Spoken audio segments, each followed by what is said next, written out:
My name is Bob Trujillo, and I'm a new board member with the Secular Student Alliance. Today, I'm reaching out to you to ask for your assistance. We are looking for donations and funding to keep the Secular Student Alliance programming continuing for all the students that are currently utilizing them, and also to have funds and resources for students that are looking to seek that assistance from the SSA. This program or this organization is something that I'm very excited to join. I want to make sure that every student has the opportunity to make the most out of their educational choices, and without being discouraged, dismissed, or shown a lack of respect. So please log into the secularstudent.org website and find a way to make some sort of a donation, whether it's one time or a monthly donation. The dollars do mean a lot, as the programs have provided a lot for a number of students, and we want to continue that. And we want to continue that growth with resources for more students. This can, in spite of the pandemic, it can still be an exciting year for students across this country, and we want to make sure that we play our role for that. Thank you so much.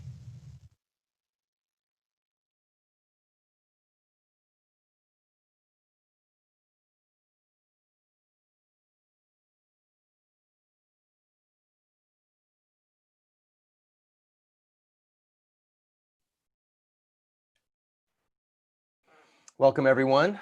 Welcome back to day 2 of the Secular Student Alliance virtual conference. I'm very excited to be back after a good night's sleep, and to start this morning with one of my favorite public intellectuals, not only in the secular community, but in any community. And it's a real privilege to be able to have Dr. Anthony Pinn with us today. Dr. Pinn is no stranger to the secular community.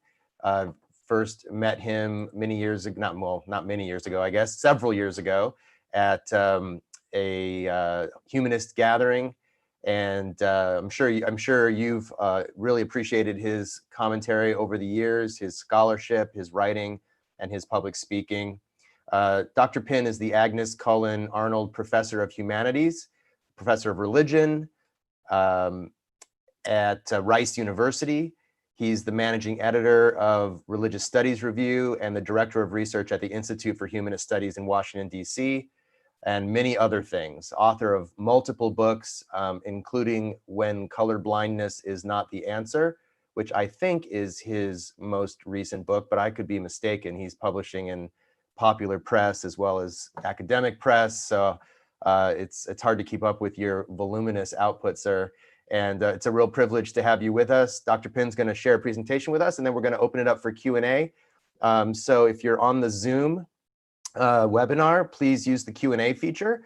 You're also welcome to use the chat if you'd like, but the Q&A feature is also there for you to ask questions, and we will get to as many as we can. If you're on YouTube or Facebook, just leave your question in the comments, and we will grab those as well and share them with Dr. Pinn. And then if you are on Twitter, just hashtag us on all social media, SSACon, and it'll be easier for us to find your comments and questions that way. So thank you, Dr. Pinn, for being here. Good morning, and the floor is yours. Thank you. Thank you, Ryan, for those kind words and for the invitation. I'm really happy to be involved. And thanks to all of you for showing up. I imagine for some of you, it's fairly early in the day. What I'd like to do is share a few things with you, but use most of our time for conversation, for exchange. And let me start by saying this. I grew up in Buffalo, New York, in a fairly religious household. Church was part of what we did. I entered ministry fairly early, and when I went off to college, I was ordained. And so my responsibilities involved marrying folks, but I was also responsible for a good number of funeral eulogies, more funerals than I care to remember. I left the church, I left theism, but one of the things that remained with me was a deep awareness of our mortality, a deep awareness that we are always and already subject to death. I think in recent years, we've become even more aware of this. And perhaps in recent months, there's something about COVID-19 that has, as a nation, reminded us of our mortality, the ways in which we are already and always exposed to death, and the ways in which our relationships can nurture both life or death. We've also become deeply aware of the ways in which anti-Black racism in the nation can result in demise. Think in terms of George Floyd or Breonna Taylor. But what we also have to recognize is this is not a new occurrence. This anti-Black racism that perpetuates a certain type of violence and disregard that produces death isn't new. It is intimately connected to the very development of this nation. The United States, its foundation is deeply embedded in disregard for and the demise of populations, whether one thinks in terms of Native Americans or enslaved and free Africans. There are ways in which this nation has been dependent upon and has benefited from the demise of Black bodies. It seems to me, for humanists who understand the value of life, who understand that we are our best chance to make a change in the world, to do things differently, that we have a high moral and ethical obligation to make a difference, that attention to anti-Black racism has to be of fundamental importance. It has to be of fundamental importance. I don't know how we claim to be humanist and not address these death-dealing social codes. So what I'd like to do is offer a few do's and don'ts, some things we should do as humanists to address anti-Black racism, but also some things we should avoid doing if we are going to address anti-Black racism and not be part of the problem. First, we should avoid blanket statements concerning race and theism. And I mean that on two levels. One, while it is certainly important to give attention to separation of church and state, separation of church and state is of fundamental importance. But George Taylor wasn't killed because of the 10 Commandments in public. Breonna Taylor wasn't murdered because of the 10 Commandments in public. The safeguarding of the separation of church and state would not have kept George Taylor or George Floyd or Breonna Taylor alive. Anti-Black racism is real. And so our commitment to making a difference has to extend beyond a kind of blanket concern with removing religion from public arenas and deal with the underlying circumstances, the way in which race has been poorly handled within the context of the United States. Secondly, it's important to move beyond the assumption that if Black folks would just leave religion alone, everything would be okay for them. It's time to move beyond the assumption that the basic problem for Black people is a reliance on Christianity. Now, while Christianity has been a fundamental dilemma for Black people in the United States, we cannot forget the ways in which Christianity has also been an aid. You can't explain Martin Luther King Jr., or you can't explain the slave revolts led by a Denmark Vesey, a Gabriel Prosser, or a Nat Turner by simply arguing that religion has been a fundamental problem. There are ways in which it has both damaged the Black quest for life, but ways in which it has served to aid the Black quest for life. But even more important than that, for humanists, it ought to be important to make a shift. Rather than fixating on what religion has done to be damaging, we might want to ask ourselves, why hasn't humanism been more compelling to Black communities? That's the better question. Why hasn't humanism been more compelling to Black communities? It seems to me it's also important for humanists to move beyond the assumption that reason and logic serve as a prophylactic against nonsense and racism. It's important for us humanists to recognize that within our very history is anti-Black racism. Let me give you an example. I've not met very many atheists, humanists, free thinkers, or skeptics who don't have high regard for Thomas Jefferson. And while Thomas Jefferson played a key role in the development of what we call democracy, we also have to recognize that he was a slaveholder. To the extent that humanists embrace Thomas Jefferson, we expose ourselves to having to wrestle with, as part of who we are, as part of what we claim, having to wrestle with anti-Black racism and sexual violence. And so there is no safe space. There is no way for humanists to claim an exemption from anti-Black racism based upon our reasonableness, our logic. It is true that there is nothing biological about race, but humanists have played a role in advancing social codes that have damaged Black people. And so it seems to me the better strategy is this: to work to change the world, of course, but to work to change the world in ways that decrease the harm that humanists do in the world and decrease the harm that theists do in the world, recognizing that we have something in common: human tendencies that do damage. It's also important to avoid the assumption that Black people are new to humanism. To think that Black people are new to humanism is to render normative a white perspective on humanism. Humanism in Black communities in the United States is as old as those very communities. Think about it this way. Folks are familiar with the spirituals, that early form of religious music that voiced a commitment to the Christian faith, that these spirituals are as old as the Black presence in the United States. But the blues represent an old presence as well. Don't think in terms of 1920 race records moving forward. Think of those older musical critiques.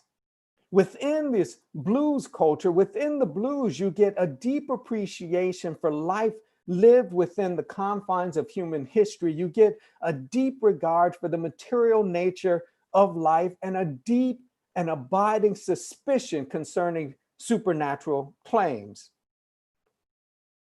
This attention to what we would understand as humanist sensibilities continues within Black communities. Think about major influence of folks like W.E.B. Du Bois.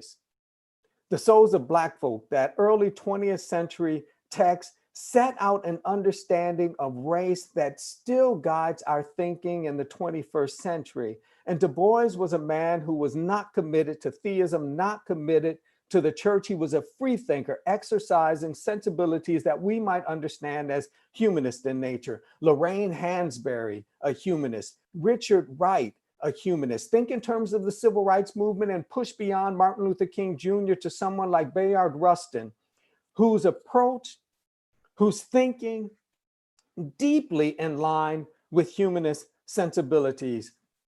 Humanism is not new in Black communities, and so it would be a mistake to approach Black communities through a missionary impulse, the assumption that white humanists have something of value and they are going to bestow it upon these unfortunate communities, and recognize that humanism within the context of the United States has always been diverse. We've just failed to recognize that diversity.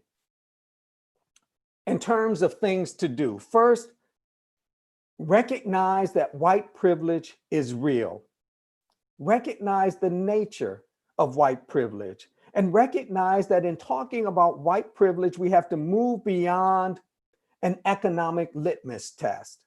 That is to say, white privilege extends beyond what you drive, the kind of house you live in, and the amount of money you have in your bank account. White privilege is about a certain ownership of space. White privilege has to do with the assumption that all that is within the context of this nation, all of the resource available is rightfully yours. That's white privilege. White privilege entails the structure of our nation, the patterns of progress, the language of our nation being premised upon the welfare of a particular community, that community being the community of white Americans. Again, it's not a matter of how much money you have. Whiteness is the test, and white privilege is real. We make no progress if we don't recognize the extent to which all white Americans benefit from this privilege. It's a privilege that disadvantages all others. It also is important to recognize the benefit of discomfort, that we cannot make fundamental change in this country and allow for comfort. Progress on anti-Black racism ought to be uncomfortable for those who benefit. We make no progress if the litmus test is maintaining the comfort of those who benefit from white privilege. If we highlight comfort as the litmus test, as the standard, what we simply do is reinforce whiteness as normative. I'd also suggest that we have to think differently about difference. That is to say, within the context of this nation, we have typically understood racial difference as a problem to solve. And so we've talked in terms of the melting pot. But we have to think about this differently. Difference, racial difference is not a problem to solve. It's an opportunity. It's a benefit. And so in order to make change, we have to move away from the assumption that we have to decrease difference. What we have to do is learn to value difference, to develop different ways, alternate ways of understanding importance, of inclusion. It's also important to recognize that colorblindness is a social lie. To say, when I see you, I don't see color, is to render whiteness normative. Again, it's a matter of difference. You can see racial difference. The question becomes how you address it. Colorblindness is not the answer. It simply reinforces whiteness as normative. See difference, see color. The question is how you respond to that difference. I also want to suggest that it becomes extremely important to do your homework, to learn something about Black people if you want to address anti-Black racism. And this does not, cannot be reduced to asking Black students on your campus to teach you. Do your homework. Take the available classes. Develop your own summer reading list, but do some work on your own. We can't make a difference if we're unwilling to learn what has undergirded the problem. We can't make a difference if we're unwilling to learn something about the communities that suffer from anti-Black racism. And it's a matter of laziness to assume that Black students on your campus or Black friends in your neighborhood have an obligation to teach you. Be proactive and do some work on your own. Lastly, I want to suggest we have to think about our process, the nature of struggle, differently. That growing out of the civil rights movement, we assumed that outcome-driven strategies made a lot of sense and they were the way to go, that we measured the value of our strategies. We measured the value of our activities based upon the outcomes, new legislation, new opportunities. And on some level, to the extent the civil rights movement was guided by theistic sensibilities, not always and not on all levels, but to the extent the civil rights movement borrows from theistic sensibilities, that kind of outcome-driven strategy makes sense. For those who are theistic and assume that they don't labor in this world alone, that God is on their side and God provides a consistent force for good, then they can talk in terms of outcome-driven strategies. But for those of us who hold to no gods, who don't believe in Christian theism, it's a different approach. There is nothing beyond human effort, and history has demonstrated that human effort doesn't always win the day. So rather than outcome-driven strategies, I suggest this. We struggle to make a difference in the world, not because we know we will be successful, but simply because we can do that. We struggle to make a difference in the world, not because we know our effort will win the day, but simply because we can struggle to make a difference. That our approach has to our approach should be premised upon an assumption of perpetual rebellion, that our efforts may not fundamentally change how life is lived within the United States, but we have an obligation and an opportunity to try to make a difference, to do because we can, to do because we are our last best option. So I'm going to end with that, and let's chat.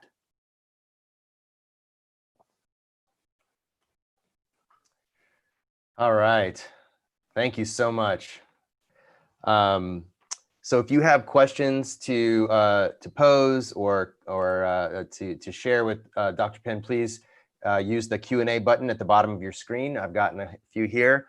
But let me begin. Boy, there's so much to chew on here. I mean, you've given us the outline of an entire semester or 2 semesters of material. I guess I'm going to start with what I'm observing, you know, as I look at the social media a little bit while you're talking, just glancing at it from time to time, how defensive people can become.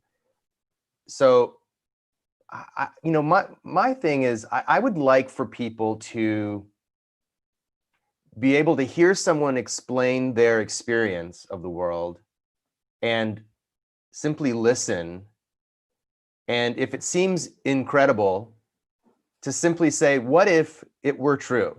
You know, what would it mean if what, you know, Anthony's telling us is true about the world, you know, instead of immediately assuming that, well, that's not true. And I wonder, like, how do you, or have you found some ways, successful ways of helping folks break through that instant defensiveness they feel when you say white privilege is real, and I'm a white person and I'm thinking, whoa, hang on a second. I was raised, you know, in a single wide trailer in rural Oregon, which is true, by the way. And I had, you know, Black friends growing up, and I had lived in a very diverse community. Like, you know, that's my first response, because I feel discomfort, like what you just said about this. How do we help people break through this defensiveness? I think the first thing to do is to honor their experience, right?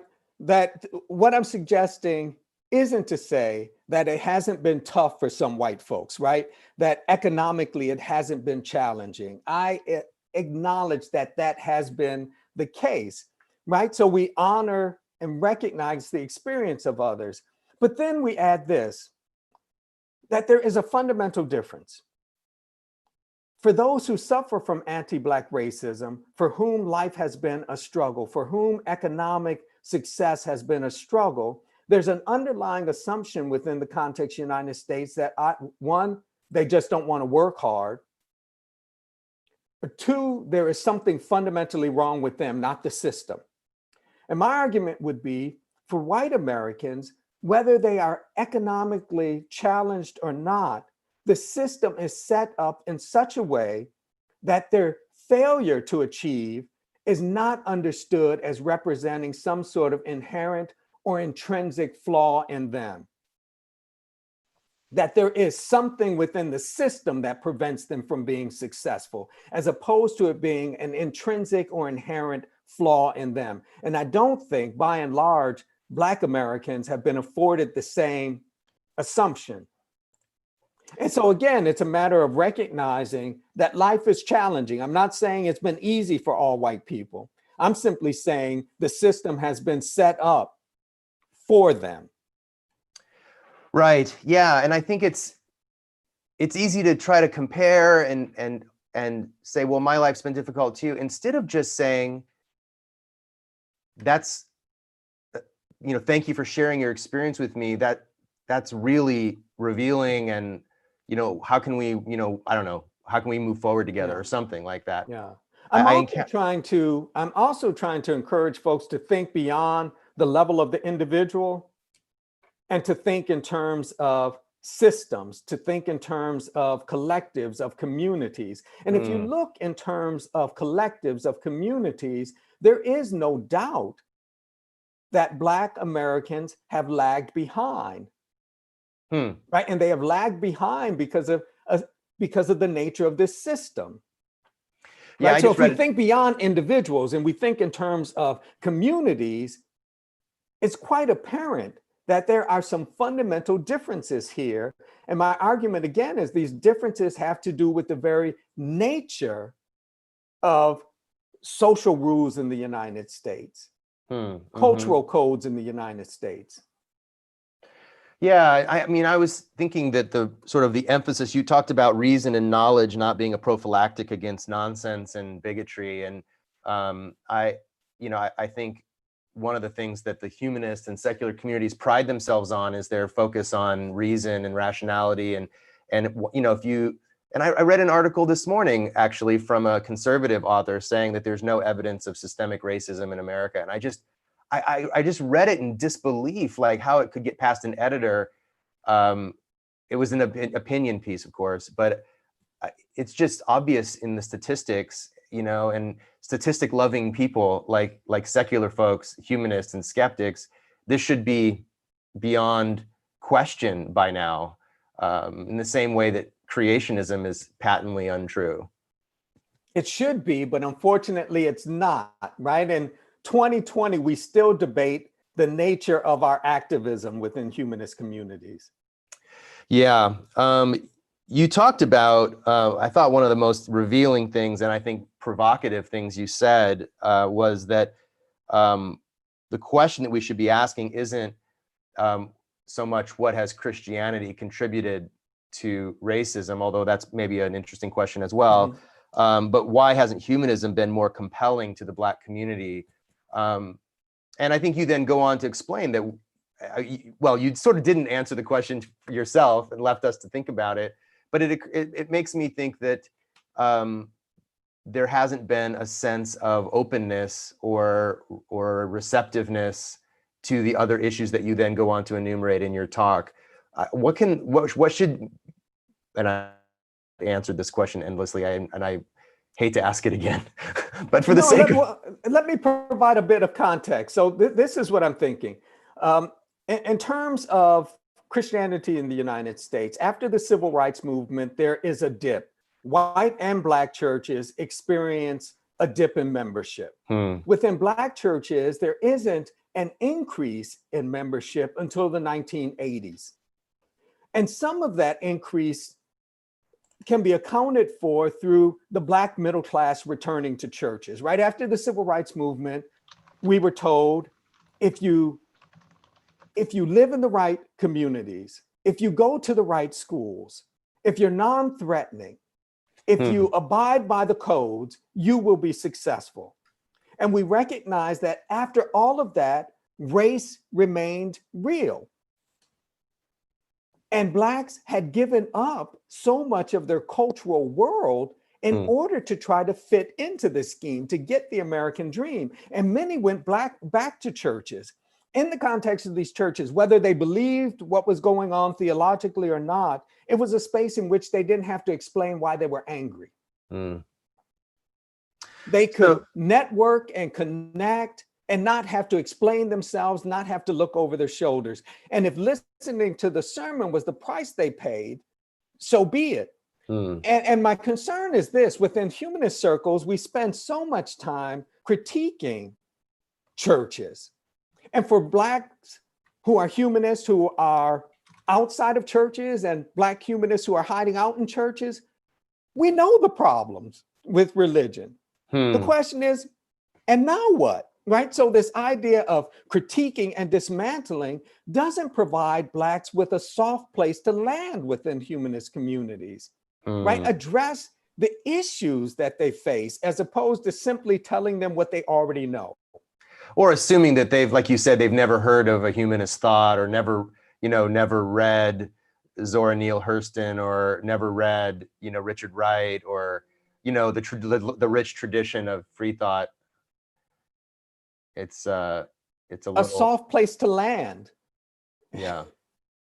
Yeah, I see it here in my own neighborhood. The Black Clergy Association here in Pasadena is very engaged and very strong, and almost part and parcel with the NAACP and other Black activist groups in the city. And but it isn't the same thing as what we, like white people, think of as white evangelical communities. Mm-hmm. It's a different animal entirely. Mm-hmm. And it's interesting the way that organizations can also sort of own movements. And Mm-hmm. and I think there are probably a lot of expressions of humanism that just don't go under the trademark label of humanism. Mm-hmm. Like you suggest, even some churches would probably consider themselves humanist. Yeah. And I think on one level, it's a matter of fine-tuning how we communicate. So think about someone like President Obama. There was something about his articulation of a collective vision for life that captured the imagination of atheists, humanists, Christians, right? Everybody claimed him. Yeah. Except right? Everybody claims. So there's white something, evangelicals. Yeah, everybody's claiming. And so it seems to me there's something about the way in which we articulate a collective vision that has to shift. It seems to me most recently, there's been some promise in this direction. I think one of the greatest benefits of Black Lives Matter is the way in which it's forced us to wrestle with our assumptions. We've assumed coming out of the civil rights movement that we were in good shape. Right. And then a Black president, problem solved, drop the mic. But this slogan has helped to surface some of these underlying issues, an anti-Black condition that continues to haunt us. So there are ways in which this movement, whether it involves new legislation, whether it is long-lasting change, it has forced us to wrestle with some of our underlying assumptions and come up with a new vocabulary and grammar for articulating our shared vision of life.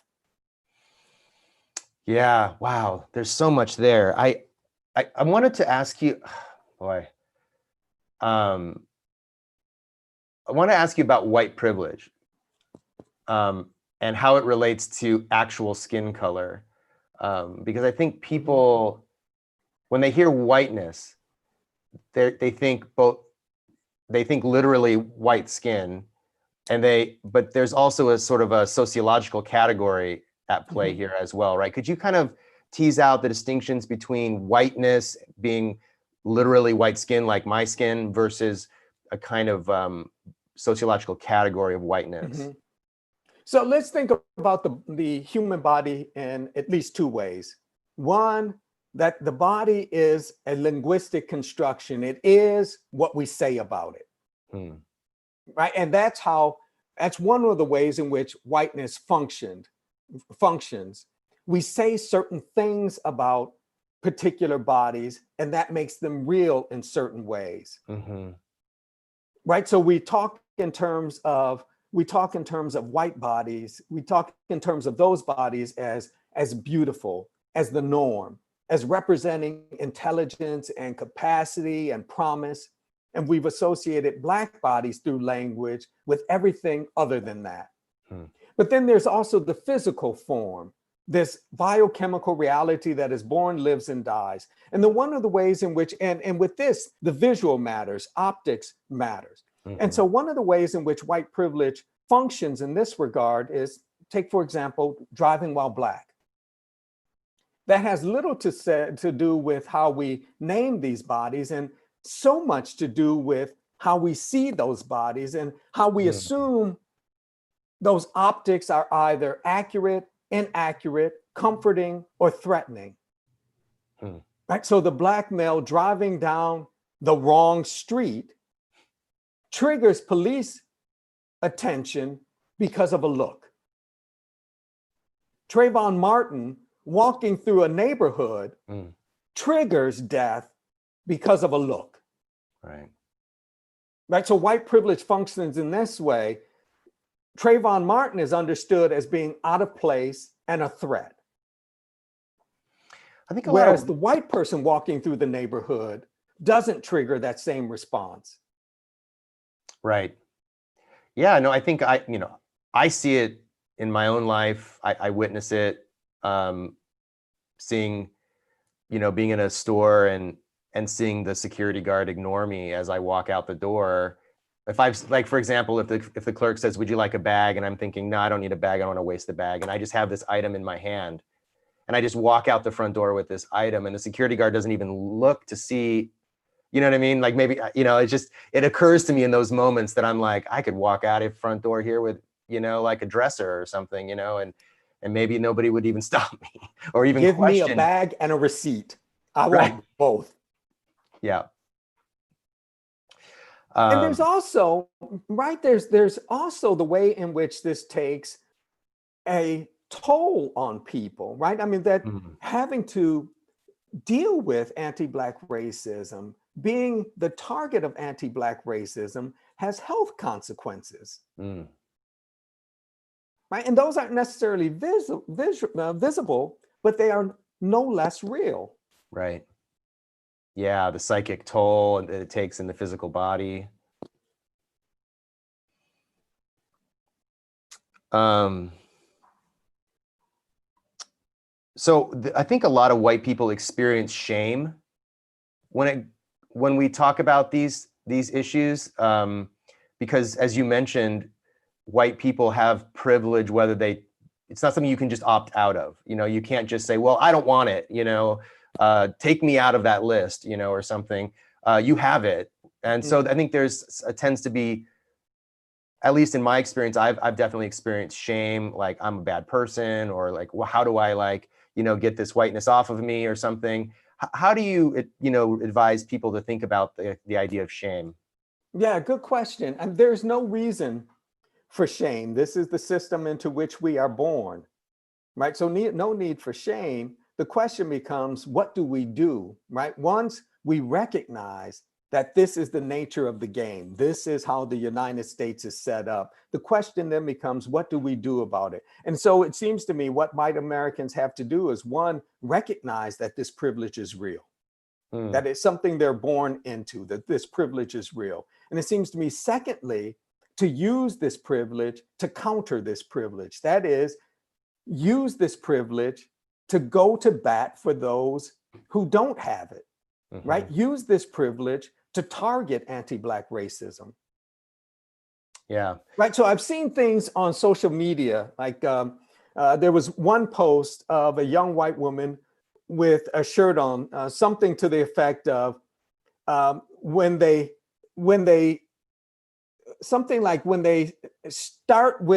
start shooting, stand behind me. Right, a kind of recognition of this privilege, the ways in which it functions, and that you can use it to undercut it. Yeah, one of our Black Lives Matter protests here in Pasadena that I participated in, they've been going every day, and I haven't been able to be to very many of them, but the one I was at, the organizer, the leader of our local BLM, deliberately asked the white folks to take the perimeter of the intersection that we were blocking, so that to protect, and the likelihood that, I mean, it's not, a sure thing, but the likelihood that people are going to brutalize white people is much, much less. I'd also say this, Go ahead. in terms of students, there are ways in which to make use of white privilege in a productive manner. One, on your college campuses, your university campuses, demand diversity. Right? Demand diversity. Hold the university, hold the college accountable. What's the look of your faculty? Demand diversity. What's the look of senior administration? Demand diversity. What's the look of your student body? Demand diversity. Engage and take courses outside of your particular major that have to do with these communities of concern. This is one way you show solidarity, by taking seriously the intellectual opportunities that revolve around these other communities. You take them seriously by taking the courses. That's really good. And I think, especially for white students to demand diversity, it's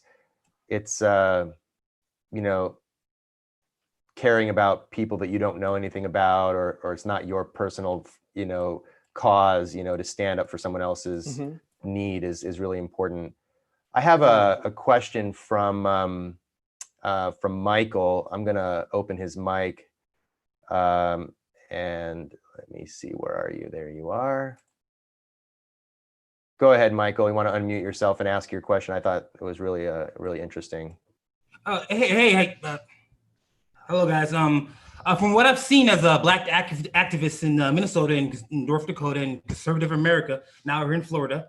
If I start talking about race on any significant level, either they're gonna roll their eyes and say, "Oh yeah, crying wolf, blah blah blah blah blah," or they're just getting like, "Oh no, I'm not racist, no," and then they get pissed off and they just shut down.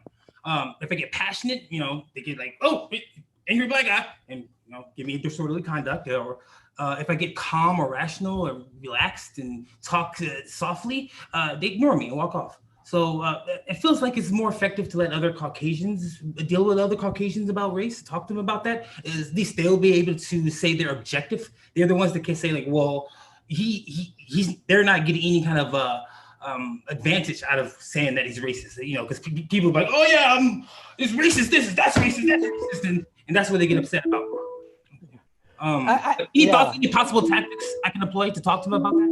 Well, thanks for that. I think on one level that folks who suffer from anti-Black racism have to continue to speak their truth any and everywhere. But I also do think that we have to help whites recognize that responsibility for pushing for change, responsibility for struggle is not evenly shared. That those who benefit from white privilege have a greater responsibility to do something about it than those who are the victims of it. And so I think one of the things that we have to continuously ask white allies and whites who want to be in solidarity is, what are they doing? What are they risking? Right? And for me, this gets back to comfort, that one cannot be in solidarity, one can't be an ally and be comfortable. So I think on some level, you're right, that whites who are interested in solidarity, who are committed to doing work to end racism, have an obligation to speak within their communities, that it is not enough to just click the button, right? It is not enough to simply assume that Blacks will bear this burden. So I think we continuously remind whites who say they are in solidarity, who want to be allies, that they have to be involved. They have to have skin in the game. It involves a level of risk. They have to move beyond comfort. I wonder, one of the discomforts that I've experienced, I wonder if you would comment on, is the discomfort that I experience when I mess up. And I think a commitment to engage around these issues as a white person necessarily means that I'm frequently going to sort of step in it. I'm gonna overspeak. So there's a tension between hanging back and enjoying my privilege, and also being too involved or too vocal or getting in a place where I need not be, and that sort of tension, and having folks say like, hey, you know, we got this, hang on a second, you know, or you just had a white moment, you know, and I don't think I did, you know. And so I'm like, well, if he said I did, then I guess I did, you know. I'm just gonna, like, even if I think I'm right and that other person is wrong, I don't, and this goes for all areas of life, I think, I don't necessarily need to prove or demonstrate or insist that I'm right all the time. I can just let that be there, and we can each have our experience of it. And I think on some level that goes back to the comfort with discomfort, right? So I'd say a couple of things about that. One, it seems to me for white allies and whites who say they are in solidarity, it's a matter of recognizing that they will not be in charge, right? It's a matter of finding out what those you seek to help want you to do and doing it. Right. Right. That you don't get to be in charge. Right. And secondly, I'd go back to pushing beyond outcome-driven strategies, right? We are going to mess up. And the question becomes, what do we learn from that and how do we do it better? Yeah. Right. So to assume that we have to do this work in a way that frees us from ever messing up, from ever saying the wrong thing, just isn't possible. It sets us up for passivity, because that's the only way not to screw up. Yeah. Right? And it's so it's a matter what's of recognizing that the mistake has happened, learning from it, and moving on, recognizing that this struggle for justice is perpetual. Yeah. And I think what I've noticed in myself, part of white supremacy is never being wrong, you know, and the experience of being wrong sort of offends me, you know, and I noticed that about myself, and I think, oh, there it is, you know, that's the thing. Like, maybe being wrong once in a while is part of the work for me, and not withdrawing and going away and hiding and, you know, being triggered and all the rest. We had a great question come in about this outcome-driven thinking that you were just talking about. Let me invite Bilal to ask their question. Go ahead if you'd like to, Bilal. Hey, Dr. Pinn. Hey, how are you? I'm all right. How are you? Doing well. Yeah. So, I mean, the question is, as I wrote it, is I guess kind of that's all it is. So I was wondering about, so you're critiquing this outcome-driven thinking, as I've heard you do in the past. And do you connect that to the discourse of hope? And that's kind of implied in my question, but more generally, how have you seen that thinking employed in recent months in the Black Lives Matter movement, and also in the public response to the pandemic? And do you think it's harmful in these cases as well? Yeah, I don't find the language of hope, as you know, particularly compelling. I rather than the language of hope, I'd rather talk in terms of persistence. Right? That's what becomes important, persistence. Just keeping at it. In part, for me, this language of hope assumes future. And as a non-theist, as a disbeliever, I'm a bit uncomfortable with the assumption of future, the projection of future, and I'm much more interested in wrestling with and working with the present. And so I'd like to push beyond the language of hope and find more use for a more significant place in our public conversation for persistence. Yeah, I think that's really interesting. When I was a Christian, I thought about, you know, I thought of this Pauline formula of faith, hope, and love.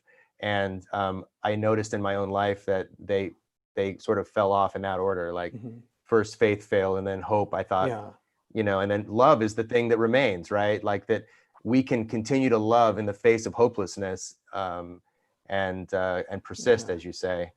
I also think with hope, there's a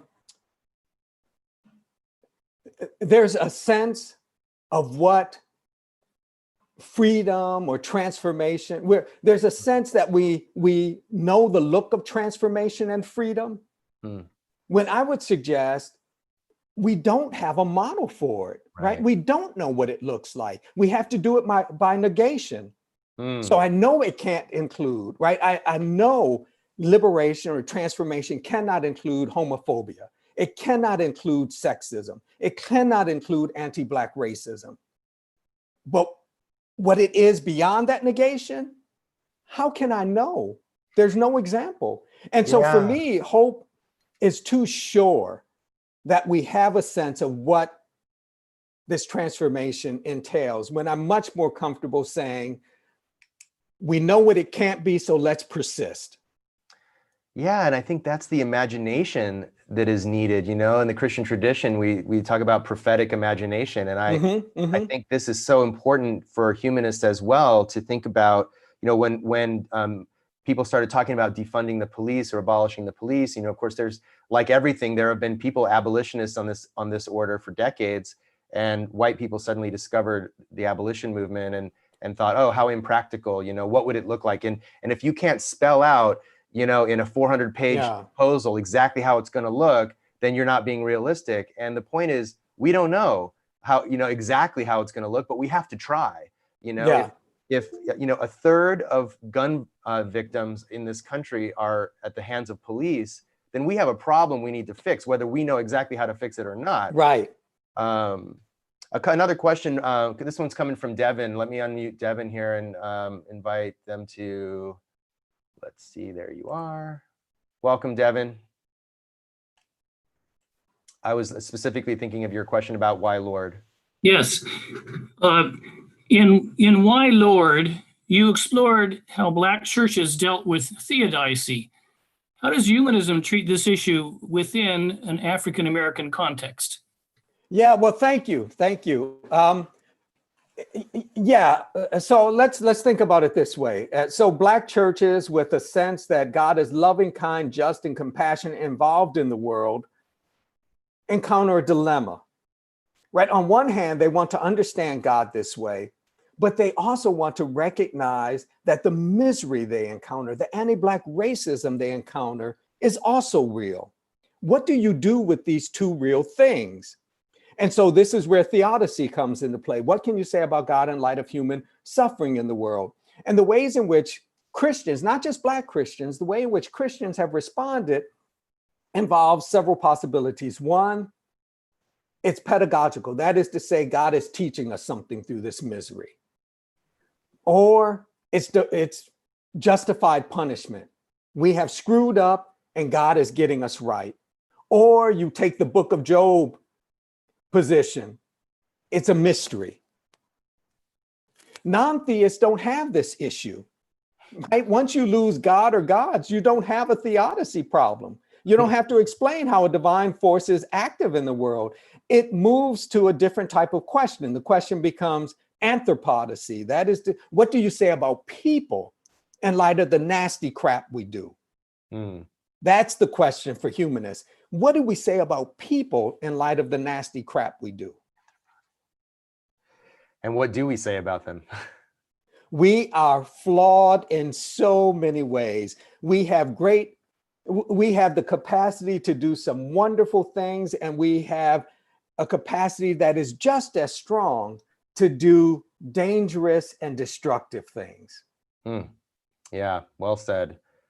A couple more questions. This is one we got from our social media viewers from Sam. Do you see there being a time in our future where privilege becomes void? Is that the underpinning behind modern racial justice movements? I think for some that is the hope, but for me, that's an uncomfortable stance, I would argue, based upon a read of history, an unjustifiable stance, that this is the case as far as I'm concerned, that oppression is web-like in nature. These various forms of oppression are interconnected. And in dismantling one, we don't dismantle the whole web, right? In dismantling one, perhaps we become better aware of other forms of injustice. But this is ongoing, right? It seems to me that people will find ways to disadvantage. And so again, perpetual rebellion, persistence, that I don't think this will go away. The question becomes, are we committed enough to continue this struggle despite dissatisfying outcomes? Mm. Yeah, well, it reminds me of something I read by James Baldwin the other day. It was brought to my attention by a scholar here in Los Angeles who referred to this interview he did in Ebony magazine after he came back from Turkey, Istanbul, and he said, hope must be, if you're going to talk about hope, you know, which I don't think he liked doing very much. If you're going to talk about hope, like hope has to be born new every day. Like it's not, there's not this sort of moral arc of the universe as we've sometimes thought. Yeah. I think there's something of value, at least for me, and it's in large part because I'm a fan. There's something of value within hip hop culture, right? One of my favorite thinkers is Albert Camus, and he talks in terms of lucidity, of awareness, that what we seek to gain is a better sense of our circumstances, not to be dominated or defeated by our circumstances, but aware of our circumstances and willing to push anyway. And it seems to me hip hop culture at its best demonstrates this sort of lucidity, this awareness of our circumstances, and it struggles to develop a vocabulary and grammar that is in line with our circumstances, that is organic and that draws from our circumstances. One of my favorite courses was this course on religion and hip hop that I co-taught with Bun B. We co-taught it for a good number of years, and we're both at a point, we talked about it recently, where we need to kind of rethink it. And we need to rethink it in a way that allows both of us to continue to learn as well. So we'll probably put it aside for 3 or 4 years and then regroup and see what's next. Yeah, we actually had a question in the chat from Michael about that, whether you had a plan. Yeah, I saw, yeah. Yeah, it's great. I would love it if it were a public course, you know, like one of these MOOC. There is on edX. Oh, okay. Yeah, it's available on edX. It's free. If you go to edX and you search hip hop, it's the only course that comes up. Fantastic. That's fantastic. You know, I was thinking just as we kind of wind down here, you know, a lot of us came into this our atheist understanding of the world by, you know, interrogating our assumptions about the world that we were taught from childhood, right? Like, I didn't decide to be a Christian. I mean, eventually I did decide as a teenager to be baptized in my tradition, but I was already well inculcated into that way of thinking by the time I chose that. And when I, you know, a mere 6 years ago, really came to terms with theology, and I had studied theology all my life and decided that I didn't believe in it anymore. This was very, as you said, very uncomfortable. And my journey out of religion, and so many people's journey out of religion, involves a comfort with discomfort, or at least a tolerance for discomfort, and a quest, as you say, for lucidity, to be more deeply aware of, you know, sometimes we say like a painful truth is better than a comforting lie. And I wonder if this is a way that we could marshal the forces or the sort of the energy or the genius of the secular atheist mindset to attack white supremacy as one more of these issues that we need to interrogate. I think that's correct. That is absolutely right and well put. Wow. Lucky day for me.